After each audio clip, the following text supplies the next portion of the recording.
Hi, hello, happy new month. I'm going to be reading from this book, The 5 a.m. Club by Robin Sharma.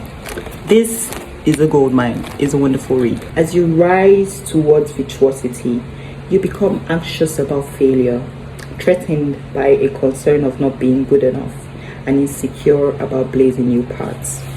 We all have a subconscious saboteur that lurks within our weakest selves.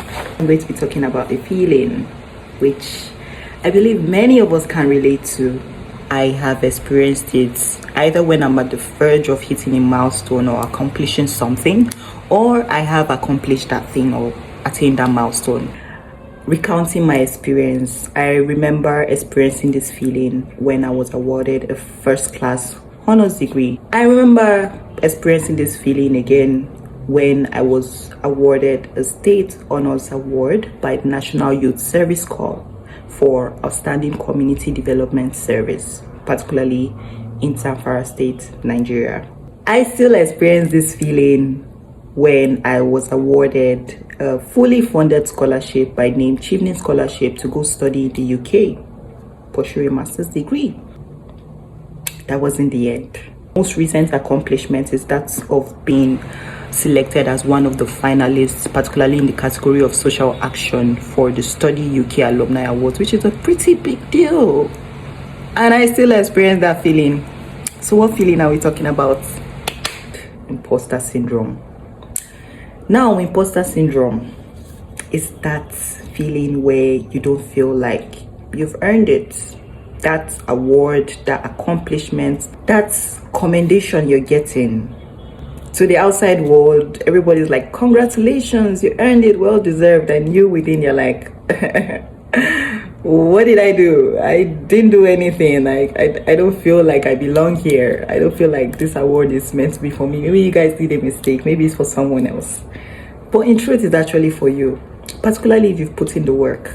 It's so annoying because imposter syndrome does its very best to tear down our self-confidence, our self-trust, our belief in our competencies, in what we have to offer, not just the world, but even ourselves. It tries very hard to break ourselves down. Realizing this, battling with it over and over again, and realizing the painful truth that because imposter syndrome is related to fear, it can never really go away. It stays with you. It's up to you to determine if you would let it take over you or you let it take the back seat while you take the steering and drive your life the way you want it to be driven. So yeah, in light of that, I have found ways to navigate this evil called imposter syndrome. And the first is basically talking about it. I talk about it with colleagues, with friends, with family, with mentors, and even mentees.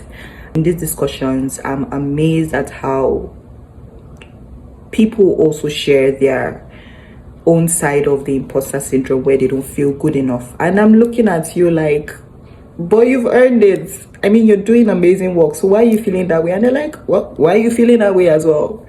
And so it's comforting in a way to get a sense of, oh, you're not alone in this. There are other people. And that's the first step, talking about it. The second is documentation. Yeah. Write it down. Write down your wins. Yes, you also write down your challenges, your losses, your efforts, the process. Write it all down. Don't hold anything back. If you want to post it on social media, please go ahead and post it as well. I do both. So I journal my experiences and I post some of them online.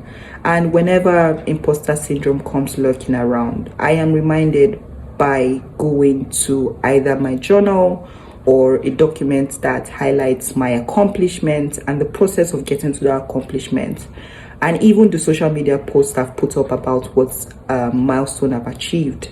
And I am reminded by how far I've come and how much there is ahead of me. When you remember the pain, when you remember the struggle, when you remember the sacrifices you had to make, it's only normal for you to get the results that you got.